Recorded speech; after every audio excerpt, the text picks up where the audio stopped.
Good morning, this is Eyes on Crypto. Today is Saturday, the 8th of February. It's coming up to 10 o'clock GMT time.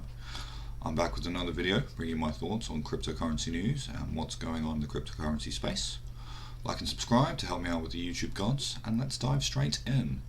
Bitcoin is currently sitting at 9,793 today and has been bouncing around the 9,500s, 9,800s in the last 24 hours, 48 hours or so. Bitcoin dominance is now 64%. Market cap is no trend scenario. If we look at the 7-day, we've got a lot of green still. It's been a very good week. Lots of 25s, 20s, like coming all the way down here. We're still in the teens. Overall, a lot of money has moved across into the cryptocurrency space, across all coins in the last 24 hours. We can see fucking SV is the biggest player up there, but the less talked about SV the better. Some of these small things, Dogecoin, always love Dogecoin.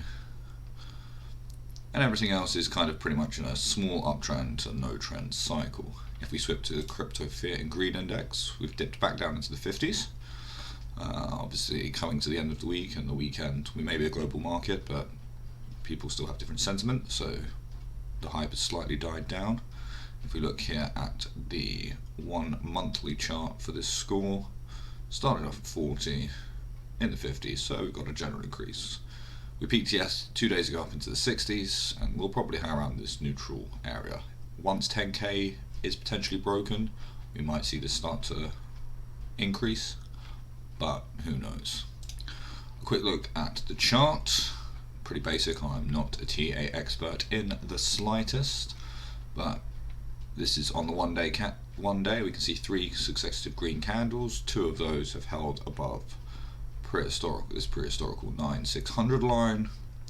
So far today on the daily, we've got a bit of red. It'll be interesting to see over the week if we are able to at least stay above this line.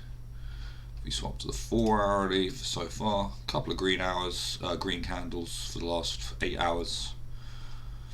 But we'll see what the day brings, and we're still kind of in this upward trend using the 200 moving average as a kind of rough support line. Well above that, we've got a cross here of the 7 and 30 moving average, so we shall see. I still think 10k will probably occur this month, but I'm always optimistic and I'm always bullish, but that's just personal preference. Moving on to some news, I like to try and focus on UK focused things. Coming on 17th of March is this Bloxo Expo. It's the 5th annual one. Lots of speakers, lots of things going on.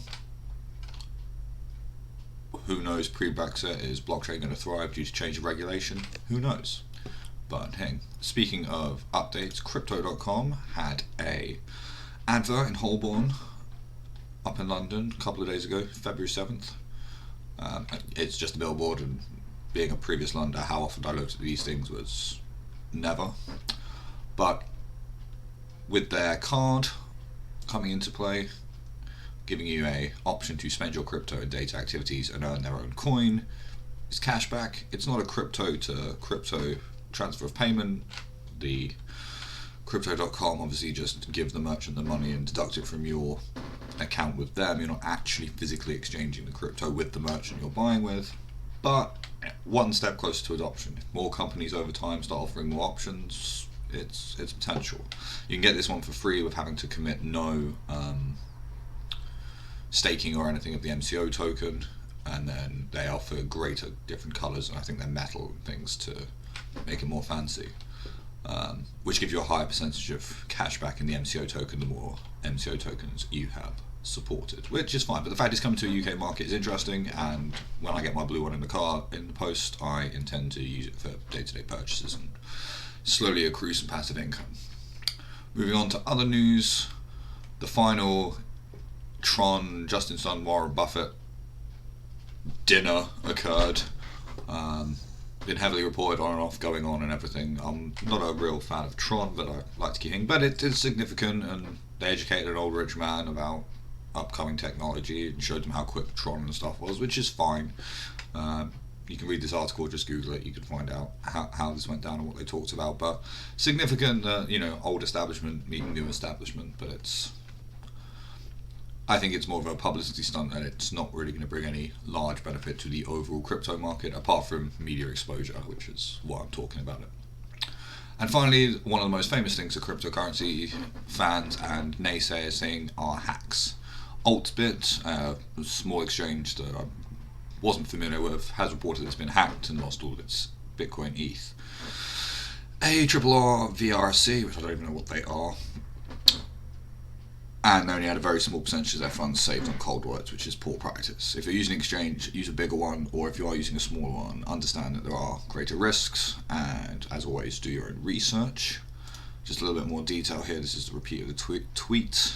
This is someone just discussing it a little bit neat and talking about cyber threats and everything. But unfortunately, hackings are going to occur, but in the same way hackings occur in banks and other things. People steal money and stuff happens. Like, ideally you want an exchange that has some form of insurance or something that you have greater trust in, that they do have the majority of their assets kept in cold storage off chain and things.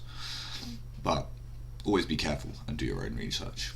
Anyway, that's me for today. Thank you very much, and I shall see you in the next one.